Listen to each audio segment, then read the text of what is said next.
County, so no one's in the office right now, but I think they'll survive. Yeah, no mapping emergencies this morning. I've been at Eagle County 17 years as the GIS Manager, and Scott has been there about 19 years as the GIS Analyst. I was trying to think last night how long the GIS department has existed at Eagle County. I'm going to guess between 25 and 30 years. I would go 30. It's like 97 was when it first was. So it's a well-established department before we even came along. So when Ron asked me to present, I was like, well, I think this is the perfect opportunity to talk about how we were involved in the fire response. And it wasn't like, you know, we had kind of a minor role, but it's still, I felt like it would be cool to talk about that since you can see the fire, the scars and everything still. So we're going old school. I made a slideshow, but I'm the only one that's going to look at it here. So, and we have some exhibits. We'll try to pull them up as we talk about certain topics. So, Eagle County historically has had several wildfires. The Red Table Fire in 2016, the Lake Christine Fire down in Basalt in 2018, the Red Canyon Fire 2018. Then 2020 is when it just kind of blew up. We had the Grizzly Creek Fire in Glenwood Springs, the Rube or Ruby? Ruby. Ruby Creek Fire, the Eby Creek Fire, and the Alkali Fire. Those were all in 2020, so that was a really busy year. The Sylvan Fire was June 20th, 2021, and then in 2022 we had two, the Duck Pond Fire and the Red Hill Fire. And it's been kind of quiet, knock on wood, since then, but I personally, we were talking about this, I think the response has really ramped up, and the resources they throw at these when they start, seems to me, it's just my gut feeling that it's increased. Higher priority. You see the tankers coming in and the air work coming in sooner than later. Whenever there's even like a single tree that's out there that's burning. Do you think 2020 was maybe happened? There was one that started up by Gross Reservoir this year. Yep. Do you think 2020 was maybe I had an employee up there. It Which was. reservoir? It Gross was, Reservoir because outside we, of Boulder. you know, Okay, we got it, had a yep. few, but that was like it was 4 actually fires in started, an amount of like 2 it months. was human started. Oh wow. These contractors were like working on this guy's fence and sparked Yep. the house. Yeah. But they called it in, and I think because they were going up to Loveland to fight that big fire, they peeled a tanker off and Awesome. just squashed it right Yeah. away. And Yeah. he was like, that was it. Yeah, it seems to be the trend up here too, and I'm not like on the emergency management side, so I don't exactly know like. And I had our emergency manager review my slides to make sure I had everything right, but I didn't have a chance to sit down and chat with him. But it does seem like, I don't know, maybe there's more airplanes. More plane, yeah. Maybe they're retrofitting, or I mean, I know the military has a huge stockyard of planes that they're just like, right. What do we do with these? Like, well, let's convert them to. Like in 2016, that's when the Air Force finally was able to have a service provided to any state, and then subsequently the state in 2016, I think, started its own fire protection aviation If I recall, function. the Governor Polis said that the state of Colorado bought some tankers. I thought so too. Yeah. Actually, but So both reconnaissance and suppression in time, but I think that's more following the California model, which is a very robust state response. Ours is still kind of small, but most states don't have a response. Right. Yeah. Yeah. So the Sylvan Lake Fire, which obviously we're all here at Sylvan Lake, started June 20th, 2021. It's in the White River National Forest, 16 miles south of the town of Eagle, just to kind of give you guys perspective. We got a map here. And half a mile west of the Sylvan Lake State Park. So kind of like over this side. Is this the edge of it over here? That is part of Yeah. it, yeah. Okay. Yep. And you, we've got. Give me a minute. We'll get to that because we can show you. I'll probably just have everybody. I drove through here, but, Glenwood Canyon the day that So, started. and then I think the general consensus is that it started by a lightning strike. So, Just a little bit of more facts. It wasn't fully contained until October 14th of 2021.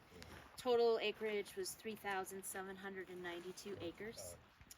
The elevations that where it burned ranged from 8,000 to 10,000 feet. Very hot and dry drought conditions. And obviously the burning was hitting like lodgepole pine, downed timber, and there was also some pine beetle, aspen, pine beetle kill, aspen, yeah. And right off the bat, firefighters were reporting extreme fire behavior. So, I'm gonna hold that one up. Yeah. So we have a little progression of the fire here. So the approximate time of the ignition was 3:30 p.m. Keep going. By that same day, 1 hour later, it was already at 142 acres. On Monday, around 1 p.m., it was up to 1,220 acres. 8 p.m. that night, 2,600 acres. Tuesday, 3,300 acres. It was Tuesday at 7 p.m. when it reached the shores of the lake. So I don't know if you guys have been over to the lake, but it like Tuesday, yeah. If you walk around that outside, and even from here, you can kind of see that where it burn path ran down. Yeah. that ridge.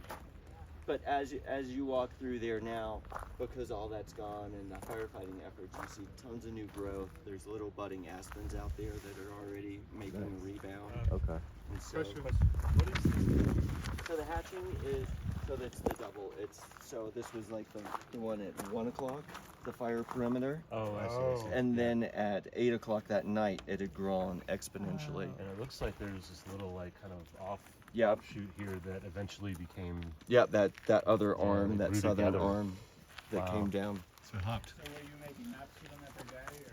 Well, so it's kind of. Let me get to that. Hold on. Sorry. So no, it's fine. So basically, then also by Friday, July 9th, I kind of jumped ahead here. 33,792 acres, nearly 6 square miles. So just to kind of summarize that, because I know that's a lot of acreages I just went through. So within 1 hour, it was 142 acres. By 1 p.m. the next day, 1,200, and by 8 p.m. the next evening, the second day, it had more than doubled in size. And by the third day, it had tripled in size. So this thing was just going crazy. Were there wind speed? I have some of that. Yep. Hold on. That's in another slide. Hold on. Okay. So GIS support. So we have done kind of our same SOP for all these fires. The EOC mapping at Eagle County is done through Google Maps. Wah, wah. But it's fine, whatever. The main reason for that is the non-GIS EOC staff can all update the mapping very quickly. There's not a huge learning curve. Everyone can kind of create and upload KMZ files. I mean, there's definitely a case for using Google Maps that our emergency manager felt like it was definitely the way to go. We would provide road closure points, fire break lines. We would create the shape files and then get them into KMZ for the EOC staff to display on Google Maps. The Google Map component was actually even linked through the online Vail Daily, which is the local newspaper. Did you find out how many hits it had? No, I didn't. It had, what was your guess? I think it was like that. The map for Grizzly Creek had over 50,000 hits because it was such a big deal. Yeah. And a lot of what happens is when they create these things in the EOC right off the bat, we'll come in and refine those polygons. We'll actually put those in true spatial reference instead of just like random polygons they drew on a map. And so that would be our next step, is just to tighten that data after it's created by the emergency managers or whoever's in the EOC. Yep. And the county is switching soon, actually, from Google Maps to a new solution, which is called Genesis Protect EVAC. And we haven't even really started using it yet. There's a prototype that we have access to that we can start practicing on. But literally, we just got access to that about a month ago. So I don't know a ton about it, but it does run through ArcGIS Online. And I know that I think somewhere in California, a county, I think it's Sonoma County actually, used their portal and just kind of have it sitting all on internally. So that's sort of kind of our long-term goal, to switch from having this Google map to using this Genesis Protect, which is, I mean, we're as many people, so I think that's kind of our preference, and we're kind of excited about that.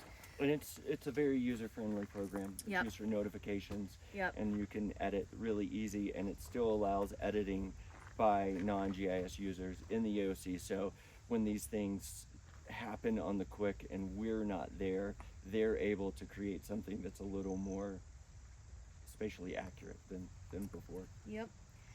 And then the next step, so right now at this point in the game, we're just making some easy, simple shapefiles.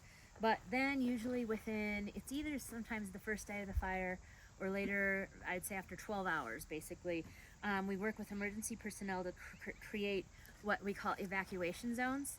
And those are just hand-drawn based on local knowledge, but they also, like in this particular fire, we utilize subdivision boundaries also to kind of use these for calculating and summarizing data, which I'll Especially explain. downstream, What's that? especially for those. Yes. downstream from the Yep, park. When you drove up here, you drove past a few neighborhoods Yeah. that were in those zones. So, These are like the subdivisions. So this campground was closed all? oh yeah, they immediately closed the campground. Did they use this as a staging? Yep, there's, let me hand out some, you guys can pass around, here's the photos. I'd say just, okay. Sorry, Stuff is lots on of the handouts. Here's, I just printed out, This is the same kind of thing. These are our census blocks. how the camp So was these used are what we're for getting our populations from. resources. And then this one is the same zones, subdivision zones and pre-vac areas with the structures that are in those areas. How did they put it out in October? It was, so, Just What- natural. just, what'd you say? Just natural. So basically, once we get these zones, the evacuation zones created, we start calculating total potential impacts to structure loss, population, and what we use is we have a land record database, which is how we estimate total address points within each of those zones. Our land record database was created probably like 10 years ago. It's 1 point per parcel number, so it accounts for secondary rental units. If there's like a big barn, it has its own address. So every structure, more or less, or no? Not every structure, but more or less, yeah. I mean, anything that has an address. So And if it's a that can also- complex, it might have one, but Yeah. if it's separated, it might. Correct. Yep. And then like condos, it Yeah. counts for condos and things like that. So, and then we also utilized our building location database to estimate total structures within each zone. So at this point, we've got total address points, total structures.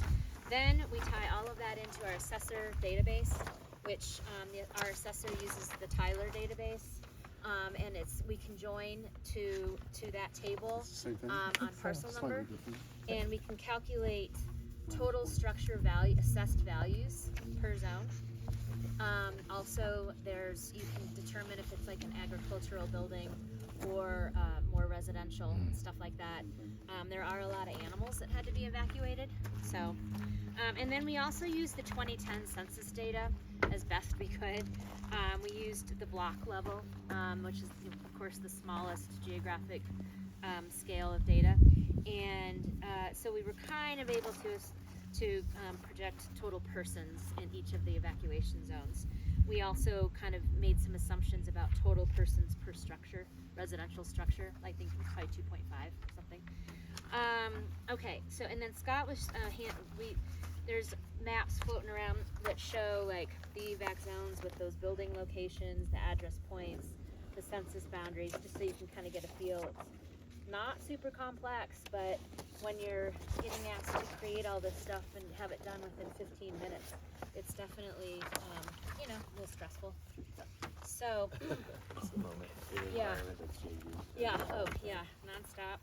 Yeah, and those evac zones, they'll change, and you have to recalc everything. So it's definitely a dynamic situation, but we've done it a few times now, and we're getting used to it. So the weather conditions, you had asked about that. Wind speeds, gusts were reaching up to 25 miles per hour. and it had already been like a drought condition situation. Temperatures often were exceeding 80 degrees Fahrenheit, so everything was just really drying out. Humidity was dropping below 20%, just kind of the perfect storm. There were initially about 195 firefighters that came on scene. There was one hotshot crew. At the peak of the firefighting efforts, there were 425 personnel working the fire, which I'm pretty sure that number includes like county staff, like us. Support staff. Yep. There were 4 heavy and 1 light helicopters, which I think there's one of the pictures that's floating around. You can see the helicopters. Fixed wing aircraft, including 1 large air tanker and several single engine air tankers. Were making retardant drops throughout the initial days. It was categorized as a type 2 incident so that more resources could be brought in. The Eagle Valley High School in Gypsum was an evacuation center. Gypsum's down by where the brewery is that you were at last night. The Eagle County Fairgrounds, which you see when you kind of come into Eagle off of I-70, were used for evacuation of livestock. And if people had some of their livestock there, they were allowed to camp in their tents at the fairgrounds so that they could attend to them. Basalt High School in Basalt was an evacuation center. So Basalt's way over in Pitkin. Well, part of it's in Eagle County, but it's down over closer to Carbondale and Aspen. But it was definitely, I think you can see on Safer. the maps that Yeah, it's one of the place. bigger maps that shows the progression. It's just kind of over this ridge. The fire stayed on this side of the ridge, but the concern is if it dropped over that ridge, it's now down in the frying pan drainage, and so that's going to hit Basalt, you know, and all of those more Pitkin County towns. Yep. And as I mentioned, for the efforts, we were calculating total addresses, buildings, and structures, total persons per zone. The Rocky Mountain Type 1 Incident Management Team assumed management of the fire on Thursday, June 24th. And they were based out of the Eagle Valley Middle School in Eagle. So there were tons of tents and everything just right in the town. So some of the challenges that were faced: rugged terrain. The fire burned in a remote area, obviously steep, rugged terrain, making it just kind of hard for the crews to access and fight the fire from the ground. Dense vegetation, it's the dense timber, beetle kill trees, just a high fuel load basically. So the fire became more intense, harder to control. Weather conditions, as I mentioned, hot, dry, windy, drought conditions. Smoke impacts. The smoke generated it was very, I'm sure you can see in some of those pictures, it was really smoky up here. I came up for one of the morning meetings one day, and my lungs burned for about a week. It was pretty bad. And just as a side note, we both live in Eagle, and the day or the day after it started, whatever the big ignition day where it doubled in size, we were in town and it was 3 o'clock in the afternoon. It was dark. There was Orange. ash falling in our community. Well, and at was your house, it was like really nerve-wracking. You're like, very oh my stressful, god. you know, for everyone Yeah. in that situation. So evacuations, public safety, obviously, that's one of the challenges. There were coordinating any evacuations. Resource availability. During the summer of 2021, there were multiple large fires, so getting access to the personnel, equipment, and aircraft needed was a little bit of a challenge. COVID-19. So at the EOC in the county, everyone had to wear masks and try to actually not be. We have basically a whole EOC room built specifically for emergencies, and I think people were trying to not go in there. So Yeah. and then transportation. There's one main road in and out. You know, that's kind of a big deal. Threatened infrastructure. So the town of Gypsum, their critical water infrastructure is the Lead Reservoir, which you can see. It's just kind of like right over right there. over on the other side of this ridge. And that is their main water source, which I think the fire went right up to the boundary. It was, it was definitely a concern. And then the town of Eagle, Just right here. Yeah. Well, the town of Eagle, their water resource is Sylvan Lake. Yes. So it's like, Holy Cross Energy, there's a communication site on Red Table Mountain, which is kind of like over here. it's about 7.5 miles southwest from where the fire was, and it is a major hub for SCADA system, which is their electric grid situational awareness and asset controls. The Holy Cross DTR radios for communications with field crews, and their microwave network, which monitors data, outage notifications, and management. So all of that was at risk. Also, the Red Table Mountain has it's used by the FAA for the Gypsum Airport. So local, state, and federal equipment there. Yes. Yep. Okay. And then Sylvan Lake is the main water source for the town of Eagle. So, okay, let's see. The human and structural impact, obviously the evacuations and pre-evacuation orders. No structures were reported destroyed, so that's good. Whew. Brush Creek Road is closed. That's the road that you took to get in here, as well as other minor roads and surrounding trails. There's threatened wildlife. We have elk, mule deer, black bears, moose, tons of marmots. So the state park reopened on July 13th, 2021. At that point, there were about 20 firefighters and a light helicopter still working the hotspots as they were appearing. So there were still a few hotspots every once in a while. The fire at that point continued to be 68% contained because firefighters were not building containment lines in the rugged area on the southern end of the fire. It just wasn't safe to put people on the ground out there. And so rehabilitation efforts, post-fire efforts included rehabilitation of all the fire lines that were generated, replanting of vegetation, erosion control measures to prevent landslides and flooding, monitoring for several months to ensure that hotspots did not reignite. So it just went on and on and on and on. Lessons learned. The one thing I have here is basically, remember in 2020 there were 4 huge fires. So prior to the 2021 Sylvan Lake Fire, in 2020, the Eagle Valley Wildland Team was established. It's a multi-agency organization that aims to better be prepared for situations like this. The agencies are Gypsum Fire, Eagle River Fire, Greater Eagle Fire, and Eagle County Government. And they work together. They do training together, not just in the classroom, but they do fire simulations in the field, and they all focus together on fire mitigation. So just to wrap up, this is a little bit of a lot, but I had asked Birch, our emergency, Birch Barron, to kind of review my slides and make sure that I didn't have something inaccurate. And he wrote a couple little things here, and I'm just going to read them, which I know is boring, but it's hard to summarize otherwise, and they're really good tidbits here. So in the past, it has been incredibly rare for fires to burn hot and heavy at high altitudes approaching tree line.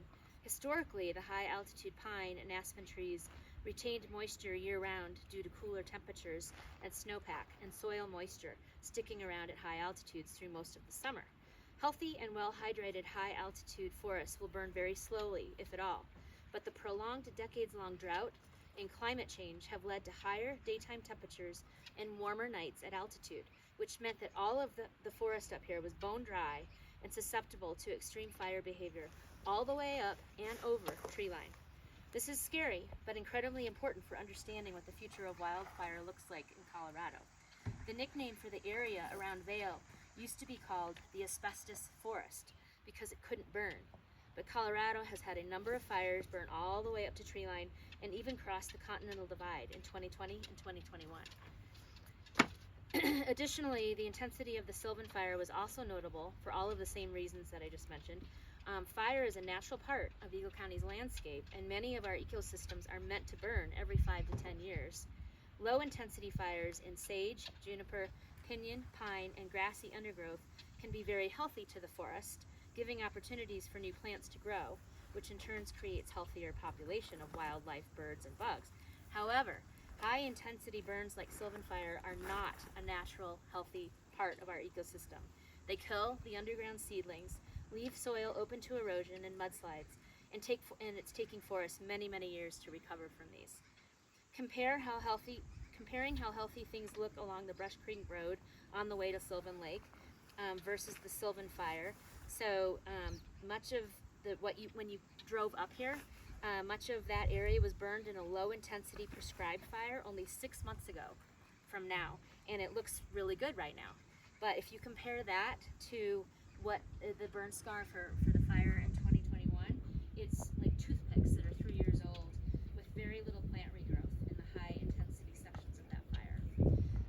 And sorry, I know it's boring to listen to somebody read like that, but I felt like I didn't know how else to summarize it. So, and then the only other thing I think I forgot to put in here is there was a statistic I found where the total cost of the fire was over $5 million. So, I don't know. I think that's all I have. And then I think some of you saw this. This was in the paper just on Sunday. They had a mushroom festival in Eagle. And there was an interesting article in Sunday's paper about these very rare morel mushrooms that grow in fire burn scars. And I don't know, somebody might find it interesting to read this article. They're extremely rare, and they're finding them all over the Sylvan burn scar. So I thought it was interesting. So that's where we should go. Yeah. Afternoon hike possible. Yeah. Snack. You guys can have some good mushroom meals tonight. So I think that's it. I don't know, any questions or anything to add? No, I think, on the weather, since we're down in Eagle, it was 90 plus degrees for almost 2 weeks. This fire started, and then we were super fortunate. You can see the growth in these maps of how it grew exponentially. We were super fortunate that right after the fire started, maybe a week into the fire, there was a weather pattern shift, and we went from 90 degree, low humidity, no rain, to more of a typical mountain environment where there's thunderstorms and a little bit of rain to at least beat it down a little bit. And my gut feeling is this would have been exponentially worse if we hadn't seen that change, that obviously we have no control over. In that moment, I think it would have grown, it would have kept on going, and the devastation would have been much worse to us and even to Pitkin County at that point. Yeah. Can you comment on how it compares to the other large fires from 2021? Yeah. Well, there's a map that shows the heat perimeters for the Sylvan, the Grizzly. It's this one. Okay. Yep. And so Sylvan wasn't the biggest by far, but Certainly hot and fast. It was very hot and fast. The overlying trend of all three of those, we all live in Colorado, is just that hot and dry summer, and then you just have that spark, and before it even happens, you feel it as you move around your communities, like the threat that's there. And so Grizzly was really bad. That was obviously the worst. It shut down I-70 for almost 2 weeks, I 10 think days. so, yeah. And plus the landslides that occurred Right. after. The Yeah. landslides afterwards. Which still happen every Yes. once in a Yeah, while. and just the nature of that terrain through there made that fight really hard. And I think that one was caused by chains off of a truck. Yeah. Well, the no, I median. heard it was a cigarette.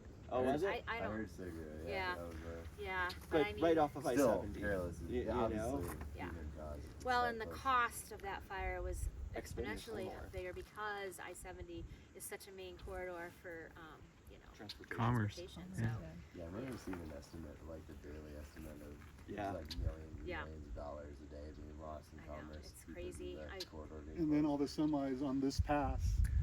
getting Yeah. stuck. This, That got this stuck. pass and then Cottonwood Pass, Yeah. which goes from Gypsum over to Yeah. like Carbondale. lots of Harsh. Amazon Prime trucks. I was like, come on. Everyone has to get their Not package. smart. Not smart.